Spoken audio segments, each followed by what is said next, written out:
Olá, sejam muito bem-vindos ao podcast que eu gosto de chamar de Sinceramente, o nosso momento de reflexão semanal e o meu diário de pensamentos. Hoje eu vou falar com você o que ninguém te fala sobre realmente regular o seu sistema nervoso. Eu não sou especialista, mas eu tenho uma experiência extrema com lidar com traumas e próprios mecanismos de sabotagem. Por exemplo, síndrome do impostor, TDAH, relacionamentos traumáticos, baixa autoestima, perfeccionismo, autossabotagem e por aí vai. Eu tenho uma experiência muito grande no mundo emocional, então eu me sinto mais capaz de falar sobre essas coisas a partir do momento que eu já experimentei elas. Mas ouça com esse aviso, que é sempre importante. Então, número 1, é uma escolha diária. Pelo menos pra mim. E quando se trata de qualquer padrão, pra você quebrar, você precisa se lembrar todos os dias o quanto isso é importante. Então, a partir do momento que você se engatilha, é esse momento que você precisa treinar basicamente o seu cérebro pra entender: aqui não é o lugar para desespero. Aqui é o lugar para eu me regular. Aqui não é o lugar para eu tomar uma ação. Aqui é o lugar para eu me regular. Normalmente o nosso foco tá sempre muito para fora. Quando a gente se estressa, quando a gente se engatilha, quando a gente fica triste, nosso foco é sempre sobre o externo, o mundo externo, por que isso tá acontecendo. E a gente entra em questionamentos que realmente não levam a nenhuma resposta. E eu não tô dizendo para você não processar isso, porque isso é muito importante.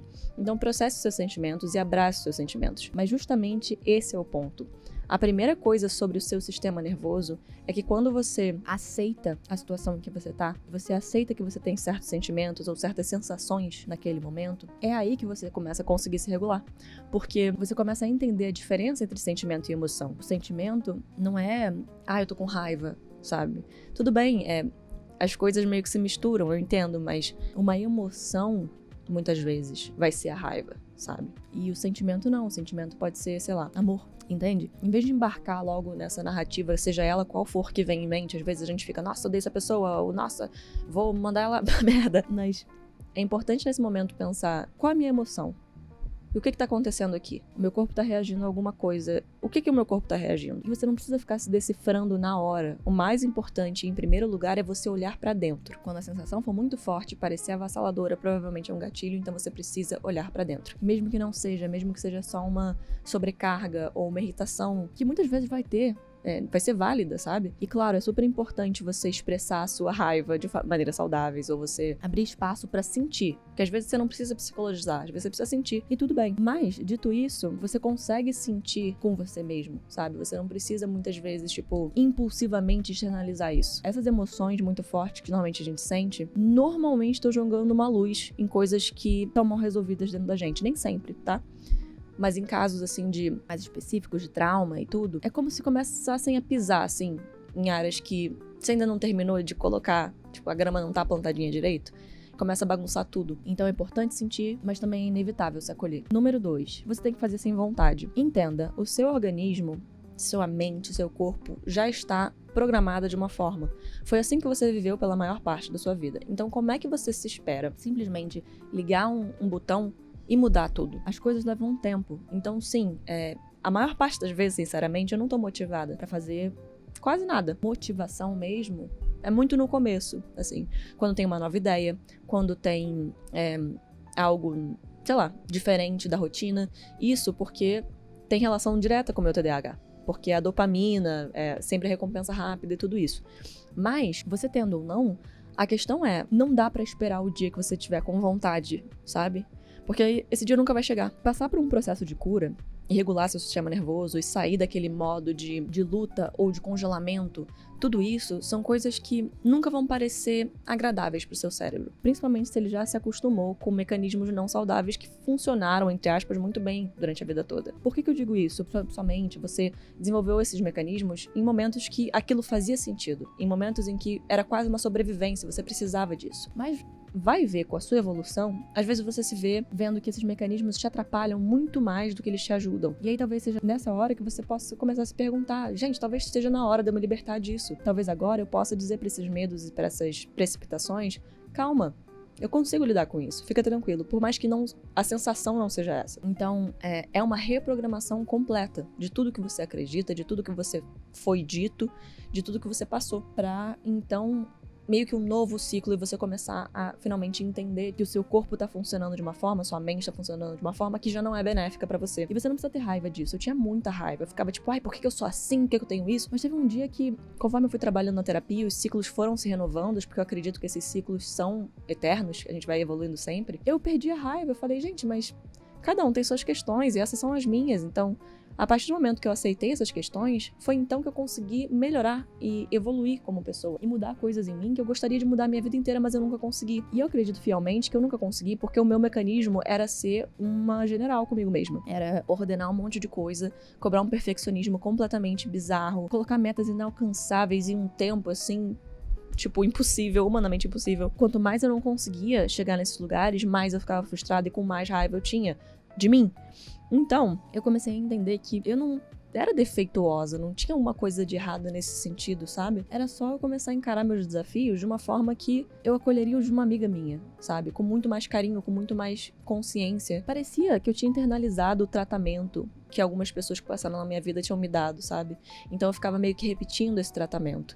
E quando eu vi, eu falei, cara, isso não sou eu. Peraí, isso nunca fui eu. Isso são as falas do externo, são as outras pessoas, são as experiências e situações que me fizeram acreditar nisso, mas eu não preciso escolher continuar sendo assim, só porque essas coisas aconteceram. Isso não precisa me mudar. Então eu acabei falando do número 3 no 2, mas é isso, você se acostumou, é uma programação raiz sua. E é natural que, ao longo da vida, quando às vezes a gente não tem, por exemplo, recursos quando a gente é criança, a gente não vai necessariamente saber. A gente não... Cara, ninguém ensina isso na escola, por exemplo. Tipo, como regular o seu sistema nervoso? Não é sobre você, tipo, não é que você é uma bosta, é só que, tipo, né? Então, a gente fica sempre achando que tem algo de errado com a gente internaliza, a gente interpreta, e a gente se apega a uma narrativa que é meio que a única que a gente conhece. Então, você vai se acostumar a fazer uma nova configuração, entende? E aí você precisa mostrar pro seu cérebro, tipo, tá vendo? Tá tudo bem. Olha, você saiu. Teve uma experiência minha que eu comecei a ficar, tipo assim, completamente reclusa e trancada em casa. E aí tinha uma hora que eu falei, tá, eu não tô com vontade, eu não tô afim. Só que eu ficava assim, você não tá afim ou você tá com medo, sabe? Quando é muito desconfortável pra você. E eu fiz exatamente o contrário. Eu comecei a sair. E eu comecei a ver, nesse caso aqui, realmente, eu tava com medo. Medo de quê? Não sei, mas parecia muito assustador voltar a viver, sabe? Naquele momento. Então, às vezes, é preciso experimentar antes de você dizer, não quero, que saco, eu acho que o mundo é péssimo e eu não quero fazer nada porque é depressão. O que é super válido, mas tem uma hora que você vai ter que levantar, sabe? Eu digo isso com a maior empatia e compaixão do mundo porque eu sei como é que é. Mas é só aí que começa, sabe? Esse processo. É só aí que você se permite a mostrar pro seu sistema nervoso, ei, nem tudo é uma ameaça. Nem todo mundo está aqui pra ferrar com a sua vida. Nem tudo de ruim acontece com você. E começar a se relembrar de quantas pessoas de fato gostam de você, de quantas oportunidades legais você teve, da sua evolução. Cara, faz uma linha do tempo da sua evolução. É incrível ver de onde você começou e onde você tá hoje. Número 4, é preciso prática, compaixão e paciência. É uma tarefa de todos os dias. Todas as vezes que você se sentir engatilhado, você vai ter que desenvolver recursos que façam sentido pra você. E como você vai desenvolver esses recursos? Apenas experimentando. Tem recursos que eu aprendi na terapia, que eu vou falar daqui a pouco, que eu não funciona pra mim, sabe? Tem um que se chama relaxamento progressivo corporal. Funciona pra muita gente, eu te aconselho a experimentar antes de, não tentar. Mas, pra mim, eu nunca me permiti de fato fazer, sabe? Tipo, eu fazia, mas eu fazia muito... Eu não via muito propósito. E tem momentos da sua parte de cura que se você não vê propósito em alguma coisa, realmente, às vezes, é melhor escolher uma coisa que você vê propósito. Porque senão você vai negligenciar. Então, hoje eu consigo entender a importância de um relaxamento progressivo corporal. Mas é a primeira tática que eu uso pra acalmar minha ansiedade, ou, enfim, me regular. Não. Então eu fui entendendo também o que faz sentido pra mim. Isso é super importante. Porque aí você também não fica tipo, ai, que saco, eu não quero fazer isso, sabe? Tipo, porque já é difícil você fazer se identificando com certas práticas. Imagina você não gostando dessas práticas e achando elas meio, tipo, besteira, sabe? E eu não tô dizendo pra você não escolher nenhuma e dizer que tudo é besteira, porque aí também você tá sabotando. Mas assim, você entendeu? Tipo, fazer o que faz sentido pra você. Então, assim, quais técnicas que sempre me ajudaram a regular o meu sistema nervoso? Desde que eu comecei esse processo de cura, que é relativamente recente. Eu comecei a fazer yoga. E yoga é uma coisa que eu achava um saco, sempre achei. Os pensamentos na minha cabeça, sempre que eu começo uma prática de yoga, quase sempre, são, eu não quero fazer isso, ai que saco, eu tô perdendo tempo, não quero acessar esse lugar. E aí eu vou me alongando e, às vezes, até durante o alongamento eu fico com raiva, assim. Eu já fiquei com muito mais. Mas, às vezes, eu falo assim, ai, cara, quero soltar, que saco, nananã. Mas quando vence esse primeiro momento de, ai, que saco, e isso não serve pra nada, é a maior cura que eu já encontrei na minha vida. Aquele é o meu espaço, ele é inegociável, ele é intransferível, imutável e ninguém pode tirar de mim. Então aquele momento de autocuidado, ele cuida tanto da minha mente e do meu corpo, que é por isso que eu comecei a me apaixonar por yoga, porque Não é só sobre, a minha mente agora tá cuidada, e agora meu corpo, e agora... Tudo começa a ser liberado de uma forma muito saudável. E você começa a ficar mais flexível, você começa a ficar mais presente.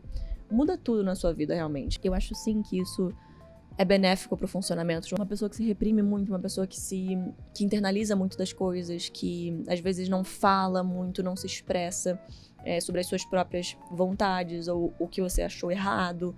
Isso tudo é uma coisa que é liberada ali, sabe? Você começa a entender, caramba, eu não preciso ficar carregando certas coisas, eu posso liberar de uma forma saudável. A outra coisa é segurar o gelo. Crise de ansiedade, quando vem, ela vem de uma forma assim que muitas vezes vai ser avassaladora, né? Não vai ter muito jeito. Então, em vez de fugir dela, é interessante você dizer: eu tô ansiosa. E não ficar criando interpretação em cima disso. Parte pra ação. Um banho gelado eu sempre recomendo. E eu recomendo o gelo na mão porque sempre funciona muito isso pra mim. Por que eu recomendo segurar o gelo? Você segura o gelo, dá umas respiradas, começa a colocar o seu foco na queimação da mão. Lentamente parece que a ansiedade vai reduzindo, porque o seu foco agora é em outra dor, é uma dor física, entendeu?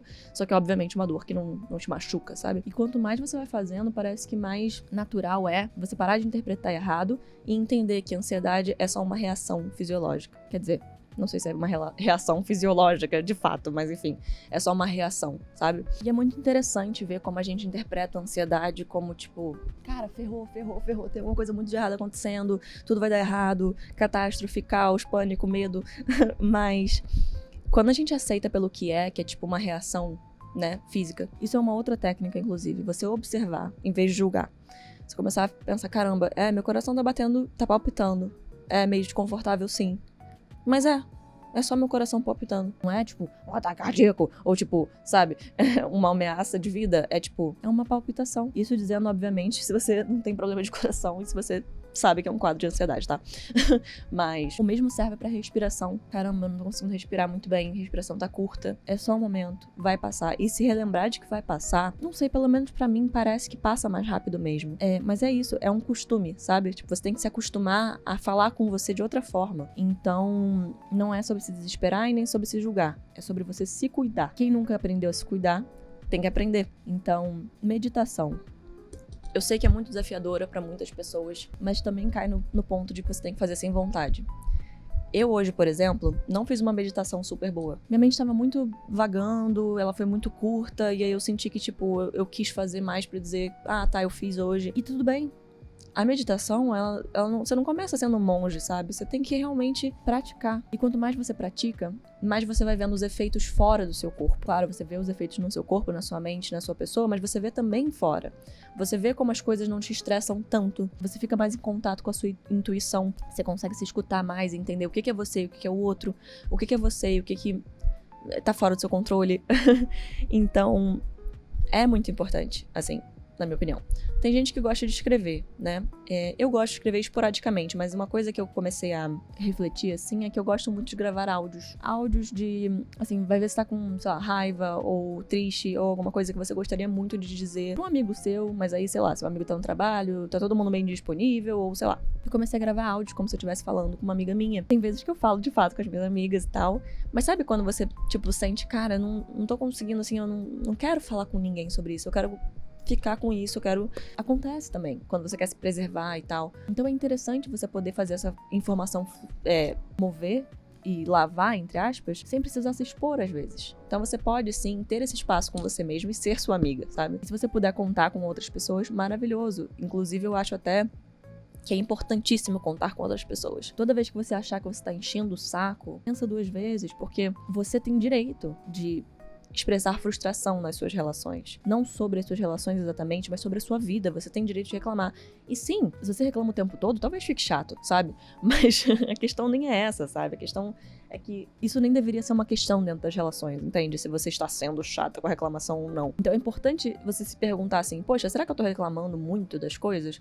Mas também não coloca isso num tipo, não, eu estou reclamando muito, então eu não posso falar com ninguém. Cara, você pode falar com essas pessoas, se elas, né, te dão esse espaço de confiança e troca e tudo. Até porque quando você acolhe as pessoas, você não se pergunta se elas estão sendo chatas pra cacete ou se elas estão... Você tá acolhendo as necessidades, você tá acolhendo as reclamações e enfim, seja o que for. Então não deixa de ser uma troca. Então assim, para de se dizer que você não tem o direito de externalizar coisas, porque quando você não externaliza, você internaliza tanto que você começa a se enterrar dentro de si, e aí a coisa que mais acontece é que você vai ficando mais distante, mais dissociado, mais isolado. A vida começa a ficar muito cinza, porque, claro, você não se sente nem mais uma pessoa participante, sabe? Ai, ninguém sabe o que eu tô passando. Sempre com você mesmo.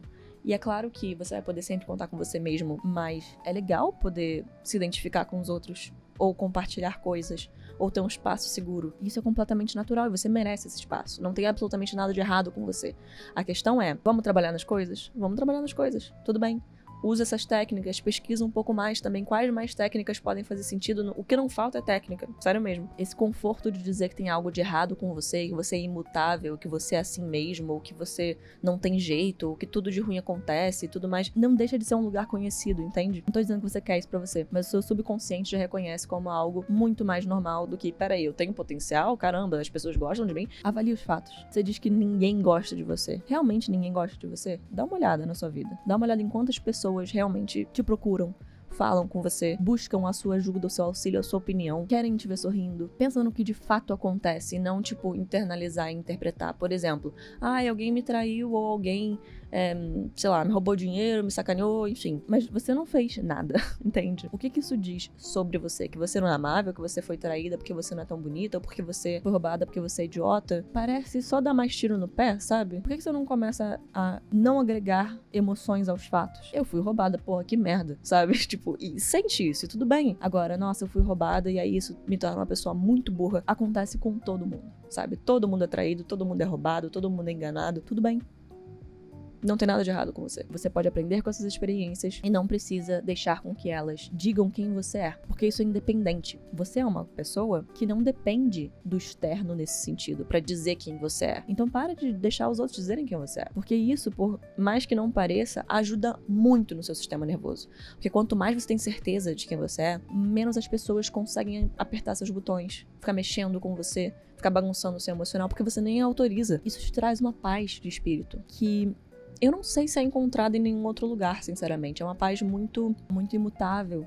E por ela ser sua e você conseguir controlar esse lugar com você, se torna genuíno, se torna de verdade e começa a expandir pra fora de você. Então é natural que você receba elogios, que você tá mais bonita, mais presente, mais brilhante, tem alguma coisa sobre você que mudou. E isso se resume em uma coisa que eu acredito muito, que é a autocompaixão. Eu acredito que todas essas práticas e essas técnicas e esse tipo de discurso se resume muito bem nessa palavra. É você se tratar como um ser humano merecedor de estar aqui, de ter o direito de sentir, de ter o direito de ter momentos difíceis, sem que você se coloque num lugar de, eu sou uma bosta por causa disso. Se fosse assim, todo mundo tinha que se achar uma bosta. A gente sabe que tem muita gente que se acha incrível, tendo um caráter péssimo, ou tendo comportamentos tóxicos, e não tá nem aí. Então, poxa, se você se considera uma pessoa boa, você fala, e não pra passar pano pra você, tá? Mas assim, você fala, cara, a minha intenção tá no lugar certo, a minha essência tá no lugar que eu acredito. E isso aqui, ninguém tira, ninguém muda. Portanto, se tem essas pessoas que se acham muito incríveis, por que eu,